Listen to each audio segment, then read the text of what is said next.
Hello and welcome to my channel.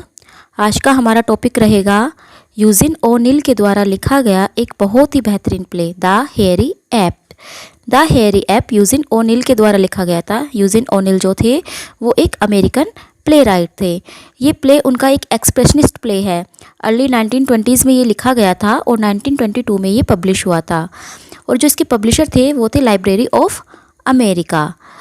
ये जो play है ये एक ऐसे व्यक्ति के बारे में है जो कि एक फायरमैन है जिसका नाम था यंग, और वो ही जो है इस प्ले का प्रोटैगोनिस्ट है।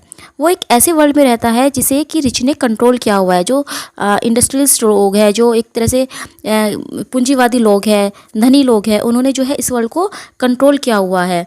स्टार्टिंग में दिखाते हैं कि वो अपनी लाइफ से बहुत खुश है, अपने काम से बहुत खुश है, लेकिन फिर उसके साथ कुछ ऐसा होता है कि वो डिस्टर्ब हो जाता है और एंड में जो है उसका बहुत ही ट्रेजिक एंड होता है। तो चलिए स्टार्ट करते हैं अपना ये प्ले। इस प्ले में टोटल 8 सीन हैं। सबसे पहले हम इस प्ले के कुछ इम्पोर्टेंट कैरेक्टर के बारे में बात करते हैं। तो चलिए स्टार्ट करते हैं। इस कैरेक्टर का जो इस प्ले का जो मेन कैरेक्टर है वो है यंग। यंग जो है इस प्ले का प्रोटैगोनिस्ट है। वो एक फायरमैन है जो कि ओशियन लाइनर में काम करता है। ये जो प्ले है ये इसी के ऊपर डिपेंड करता है। इसकी लाइफ के बारे में ये दिखाता है कि ये स्टार्टिंग में कैसा था और फिर ये बाद में कैसा हो जाता है। इसको एक रोडिन की जो था द थिंकर की एक पोजीशन है उससे भी जो है इसको कंपेयर किया गया है यंग को, यानी कि यंग को दिखाया गया है कि वो बहुत बार जो है इस प्ले में रोडिन के जो द थिंकर है उसकी पोजीशन में बैठता है। तो ये तो इसका मेन कैरेक्टर हुआ। इसके अलावा एक मिल्ड्रेड डॉगलस है। मिल्ड्रेड डॉगलस जो है वो 20 ईयर्स की एक लड़की है जो कि नेज़रेथ स्टील के ओनर की डॉटर है। मिल्ड्रेड ने कभी भी अपनी लाइफ में दुख, परेशानी, गरीबी नहीं देखी है। उसने हमेशा से जो है वो उसका जीवन अच्छा रहा है। उसकी लाइफस्टाइल बहुत ही एक्सपेंसिव रही है, इसलिए उसने कोई भी हार्डशिप अपनी लाइफ में नहीं देखी है। लेकिन वो क्या है कि वो पुअर क्लास के बारे में जानना चाहती है। कुछ जो है वो अपना प्रोजेक्ट कर रही है जिसके लिए उसे पुअर क्लास के बारे में जानना है। तो इसीलिए जो है वो पुअर से मिलना चाहती है। तो इसीलिए जो है वो यंग के पास भी जाती है, मतलब वो वहाँ पर जाती है जहाँ पर कि सब फायरमैन काम कर रहे होते हैं, और वहाँ पर जो है उसका यंग से आमना सामना होता है। और वहाँ पर वो यंग को कुछ ऐसा कह देती है जिससे कि इसके बाद की यंग की लाइफ ही चेंज हो जाती है। नेक्स्ट जो कैरेक्टर है वो है मिल्ड्रेड आंट। मिल्ड्रेड की एक आंट है जो कि एक फैट और मिडल एज्ड एरिस्टोक्रेटिक वूमेन है। वो मिल्ड्रेड के जो काम है, मिल्ड्रेड का जो सोशल वर्क है उससे वो खुश नहीं है। वो उसे कहती है कि तुम जब पुअर के लोगों के पास जाती हो और तुम उन्हें और ज़्यादा एहसास दिला देती हो कि वो कितने गरीब हैं या वो कितने नीचे हैं, तो इसीलिए जो है तुम्हारा ये काम अच्छा नहीं है। वो उसके काम को सही नहीं मानती। इसके अलावा एक पैडी भी एक फायरमैन है, यंग के साथ ही काम करता है। ये एक ओल्ड और वाइस इरिसमैन है। ये जो है बहुत पहले जब पतवारों से नाव चला करती थी तो ये तब भी काम करता था। और इसको जो है ये जो फ़िलहाल का जो काम है, जैसे फ़िलहाल जो शिप चल रहे हैं जिसमें फायरमैन को काम करना पड़ता है, कोयल को डालना पड़ता है, ये सब उसे पसंद नहीं है। उसको ये सेल्वेशन की तरह लगता है, जबकि जो पहले पतवारों से नाव चलती थी वो उसको फ्रीडम की तरह लगता था। तो वो अपने पुराने दिनों को भी याद करता है और वो इन सब के लिए जो है जिम्मेदार उन रिच लोगों को मानता है। इसके अलावा एक लोंग है। लोंग जो है ये भी एक फायरमैन है और ये हमेशा जो है मार्क्सवादी बातें किया करता है। और यही जो है यंग को न्यूयॉर्क सिटी में ले गया था ये दिखाने के लिए कि जितने भी अपर क्लास के लोग होते हैं वो बिल्कुल एक जैसे ही होते हैं। और कहीं ना कहीं जो यंग की ट्रेजिक एंड होता है, जो यंग का ट्रेजिक फ्लो है, उसमें लोंग का भी कहीं ना कहीं हाथ है। इसके अलावा जो है ये तो इस प्ले के कुछ मेन कैरेक्टर्स थे। इसके अलावा एक सेक्रेटरी को दिखाया जाता है। सेक्रेटरी जो कि IWW ऑफिस में काम करता है। उसे लगता है, यंग उसके ऑफिस में आता है, उसे लगता है कि जो यंग है वो एक गवर्नमेंट एम्प्लॉयर है, तो वो यंग को अपने ऑफिस से बाहर फिकवा देता है। एक जेंटलमैन दिखाया जाता है जिसको कि यंग परेशान करता है, उसकी बस छुड़वा देता है और वो जो है पुलिस को बुला लेता है और यंग को अरेस्ट करवा देता है। इसके अलावा एक सेकंड इंजीनियर दिखाया गया है। सेकंड इंजीनियर जो है वो मिल्ड्रेड डॉगलस को स्टॉकहोल्म में लेकर जाता है जहाँ पर कि सारे फायरमैन काम कर रहे होते हैं। इसके अलावा एक गार्ड जो कि पुलिस प्रिजन में दिखाया जाता है। और जब यंग को गिरफ्तार किया जाता है और वो जिस जेल में बंद होता है तो वहाँ का वो गार्ड होता है। तो ये तो थे इस प्ले के कुछ कैरेक्टर। अब चलिए फिर प्ले स्टार्ट करते हैं। पहला सीन शुरू होता है एक फोर कैसल से। शिप के एक फोर कैसल में कुछ फायरमैन बैठे हुए हैं। वे आपस में बातें कर रहे हैं, गाना गा रहे हैं, ड्रिंक कर रहे हैं। वे जो है एक ओशन लाइनर है, उस ओशन लाइनर एक जहाज़ है जो कि न्यूयॉर्क से निकला है 1 घंटे पहले और अभी उसे 6-7 दिन की यात्रा और करनी है। तो जितने भी फायरमैन हैं वो फ़िलहाल ब्रेक पर हैं, कुछ देर के लिए उन्होंने ब्रेक लिया हुआ है और वो चीयर कर रहे हैं, आपस में बातें कर रहे हैं, गा रहे हैं, ड्रिंक कर रहे हैं। तभी वहाँ पर दिखाया जाता है इस प्ले का प्रोटोगनिस्ट यंग, जो कि बहुत ही लंबा चौड़ा है और बहुत ही भद्दा सा दिखने वाला है, लेकिन बहुत ही पावरफुल है। वो बैठा हुआ है। तभी वो उन सब के पास आता है और एक बियर मांगता है। जब यंग बोलता है तो सभी जो है और सभी जो लोग थे वो बिल्कुल चुप हो जाते हैं और वे उसको एक की बजाय 2 बियर देते हैं, क्योंकि वो ये सब यंग से डरते थे। फिर जो है यंग बैठ जाता है। तभी एक ओल्डर फायरमैन को दिखाया जाता है जिसका नाम था पैडी। पैडी अपना विस्की सॉन्ग गाने लगता है। वो गाता है विस्की ओ जॉनी, और फिर तभी जो है दूसरे लोग भी उसको ज्वाइन कर लेते हैं, सभी लोग गाने लगते हैं। यंग को गुस्सा आ जाता है। वो क्राउड से कहता है, वो उन सब लोगों से चुप रहने के लिए कहता है और कहता है कि मैं कुछ सोच रहा हूँ। तभी जो है सब लोग मजाकिया अंदाज में बोलते हैं थिंक, यानी कि जब यंग बोलता है I am trying to think, तो सभी लोग उसके बाद बोलते हैं थिंक। अब जो है फिर लोंग खड़ा होता है। लोंग कुछ बोलता है। वो कहता है कि the ship is home, home is hello, यानी कि ये जो शिप है ये हमारा घर है, लेकिन ये घर एक हेल की तरह है। And the first class passengers the capitalist class is to blame, और इसके लिए जो है वो कैपिटलिस्ट क्लास को ब्लेम करता है। जो फर्स्ट क्लास पैसेंजर है उनको वो इस सब के लिए ब्लेम करता है। लेकिन यंग खड़ा होता है और वो लोंग को नीचे बिठा देता है और गुस्सा लोंग पर जो है गुस्सा दिखाता है और वो कहता है कि तुम्हें तो सैल्वेशन आर्मी ज्वाइन कर लेनी चाहिए, तुम तो एक सोशलिस्ट बुल हो। उसके बाद वो कहता है कि जो फायरमैन है वो फर्स्ट क्लास पैसेंजर से सुपीरियर है, क्योंकि वो उन सब से फिजिकली स्ट्रॉन्ग है और वो वास्तव में इस शिप से बिलोंग करते हैं। फिर पैडी जो कि एक ओल्ड फायरमैन था, वो खड़ा होता है। वो बोलता है कि we belong to this, you are saying, कि तुम ये कह रहे हो कि हम इनसे बिलोंग करते हैं, हम शिप को चलाते हैं, तुम ये सब कह रहे हो। Oh God have pity on us. Paddy फिर जो है एक बहुत ही लंबी पैशनेट स्पीच देता है। वो अपनी फॉर्मल लाइफ के बारे में बताता है जो उसने सी में अपनी जो है लाइफ स्पेंड की थी। पैडी बताता है कि जब वो यूथ मैन था, जब एक यंग मैन था, तो उसे शिप पर काम करने में प्राउड फील होता था, क्योंकि पहले टॉल और क्लिपर शिप्स हुआ करते थे। वो सेल से चलते थे, यानी पतवारों से चलते थे। लेकिन अब क्या है, अब जो है शिप वो कोयले से चलते हैं। पहले शिप क्लीन और फ्री थे, लेकिन अब जो है शिप ने जो है वो फ्रीडम को कहीं छोड़ दिया है और अब जो है स्लेवरी हो गए हैं। हम सब लोग यहाँ पर एक स्लेव्स की तरह हैं।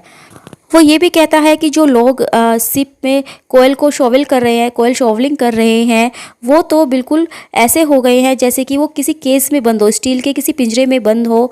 ना तो वो लैंड को देख सकते, ना ही वो समुद्र को देख सकते। वो तो ऐसे हो गए हैं जैसे कि जू में एप्स होते हैं। यंग उठता है, वो पैडी से लड़ने की सोचता है, लेकिन फिर वो अपने आप को कंट्रोल कर लेता है। वो पैडी से कहता है कि तुम चुप हो जाओ, तुम्हें कुछ नहीं पता, तुम तो क्रेजी और ओल्ड हो, तुम्हें कुछ समझ भी नहीं आएगा। फिर यंग बोलता है कि हाँ मैं शिप से बिलोंग करता हूँ, लेकिन पैडी शिप से बिलोंग नहीं करता। पैडी तो डेड है, मर चुका है वो, ही इज़ नॉट अलाइव, और मैं जो हूँ मैं वो अलाइव हूँ। फिर यंग कहता है कि मैं जो हूँ इस इंजन का पार्ट हूँ, जैसे इंजन चलता है मैं चलता हूँ, मैं जैसे सांस लेता हूँ ऐसे ही इंजन भी सांस लेता है, मैं जैसे खाता हूँ ऐसे ही इंजन को भी खाना देना पड़ता है, यानी कि इंजन को भी कोयला देना पड़ता है। तो अगर मैं और ये इंजन दोनों काम करना बंद कर दे तो सब कुछ यहीं पर रुक जाएगा। फिर वो कहता है, जैसे लोंग ने बोला था कि ये जो शिप है ये अगर घर है तो ये हेल है, तो वो कहता है कि ठीक है, ये जो शिप है ये इसका जो बॉटम है ये एक हेल की तरह है, लेकिन फिर भी जो है हमें ये हेल पसंद है, हम इस हेल में काम करते हैं। तो यहाँ पर जो है पहला सीन ख़त्म हो जाता है। पहले सीन में दिखाया गया है कि यंग जो है वो अपने काम से खुश है, उसे अपने काम में कोई भी घृणा नहीं है, उसे अपने काम से कोई भी दुख नहीं है, वो खुश है और वो इस पर प्राउड भी फील करता है कि वो एक फायरमैन है। फिर जो है सीन सेकंड स्टार्ट होता है। अब सीन सेकंड स्टार्ट होता है। सीन सेकंड में दिखाया गया है मिल्ड्रेड डगलस और उसकी आंट जो है उसी शिप पर सबसे ऊपर बैठे हुए हैं, सबसे ऊपर के अपार्टमेंट में सबसे ऊपर के फ्लोर पर जो है वो बैठे हुए हैं और सूरज की धूप में वो बैठे हुए हैं, आपस में बातें कर रहे हैं। ब्लू स्काई के को देख रही है मिल्ड्रेड, उसकी ब्यूटीनेस के बारे में वो बातें कर रही है, वो बिल्कुल ही रिलैक्स्ड है। मिल्ड्रेड और आंट जो है उनको दिखाया गया कि वो बिल्कुल डिस्कनेक्ट है उस वर्ल्ड से जिस वर्ल्ड में यंग और उसके अदर फायरमैन रहते हैं, यानी कि जो जिस शिप में उसी शिप में दोनों हैं, एक तरफ यंग है और एक तरफ जो है मिल्ड्रेड है, वो दोनों एक दूसरे से जो है बिल्कुल डिस्कनेक्ट है। उसके बाद हमें पता चलता है कि जो मिल्ड्रेड है वो एक स्टील टाइकून की बेटी है और वो बिल्कुल जो है पुअर क्लासेस से उसका डिस्कनेक्शन है, वो नहीं जानती पुअर क्लासेस के बारे में कुछ भी। उसने जो है अपनी लाइफ हमेशा से एंजॉय किया, उसकी लाइफ में हमेशा जो है पैसा, खुशियाँ, सब कुछ रही है। उसने कभी भी पेन को या गरीबी को उसने नहीं देखा है। तो लेकिन जो है वो फ़िलहाल सोशोलॉजी पढ़ रही है और उसके वजह से प्रोजेक्ट करने हैं, तो इसीलिए वो पुअर लोगों से मिलना चाहती है, उनके बारे में जानना चाहती है और बहुत कुछ जो है उनके बारे में लिखना और पढ़ना जानना चाहती है। लेकिन उसकी आंट को ये सब पसंद नहीं है। उसकी आंट कहती है कि ये सब सही नहीं है और जो तुम जो है पुअर लोगों से मिलकर क्या उन्हें सिर्फ उनकी जो उनकी गरीबी है उसका एहसास दिलाती हो। वो कहती है कि जो तुम्हारा वर्क है with the poor will only make them feel poorer. Mildred की आंट को नहीं पता कि जो मिल्ड्रेड है वो यह काम क्यों करना चाह रही है। मिल्ड्रेड वहाँ पर वेट कर रही है इंजीनियर का, जो कि उसे स्टॉकहोल्म में लेकर जाएगा ताकि वो जो है वर्कर्स की स्टेट को देख सके उस शिप पर, और वो उसका जो है वेट वहाँ पर बैठे हुए कर रही है और आपस में जो है आंट से वो बातें कर रही है।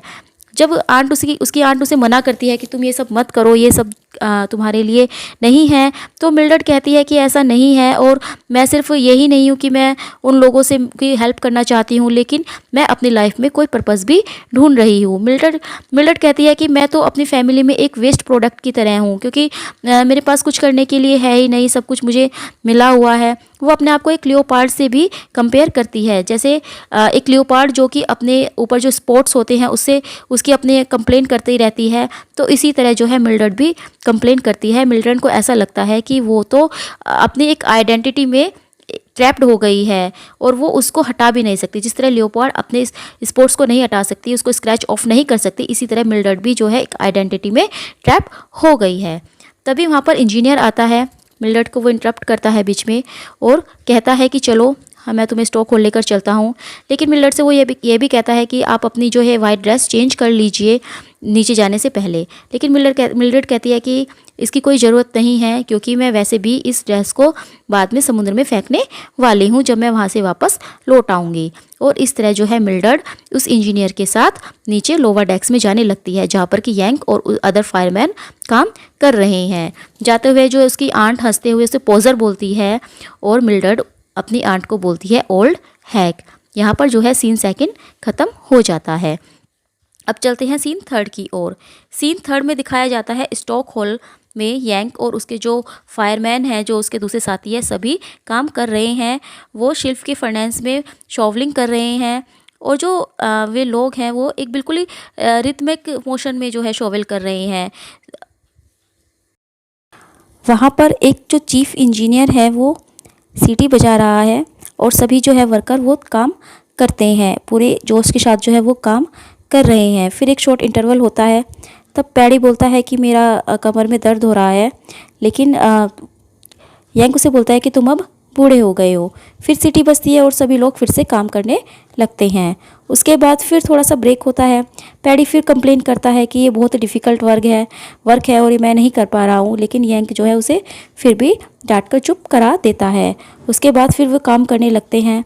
तभी मिल्ड्रेड इंजीनियर के साथ वहाँ पर आती है और वो बिल्कुल यंग के पीछे आकर खड़ी हो जाती है। सभी जो है वर्कर काम छोड़कर उसे देखने लगते हैं, लेकिन यंग अभी भी काम कर रहा है। यंग को नहीं पता कि उसके पीछे कौन खड़ा है और उसे गुस्सा आता है, क्योंकि जो है सभी वर्कर काम नहीं कर रहे हैं। वो उनसे कहता है कि वो उन्हें काम करने के लिए कहता है, लेकिन जब वो उसे लगता है कि सभी वर्कर चुपचाप खड़े होकर उसके पीछे कुछ देख रहे हैं, तो उसे गुस्सा आ जाता है और वो अपना शॉवेल उठाकर पीछे की ओर मुड़ता है बहुत ही गुस्से से।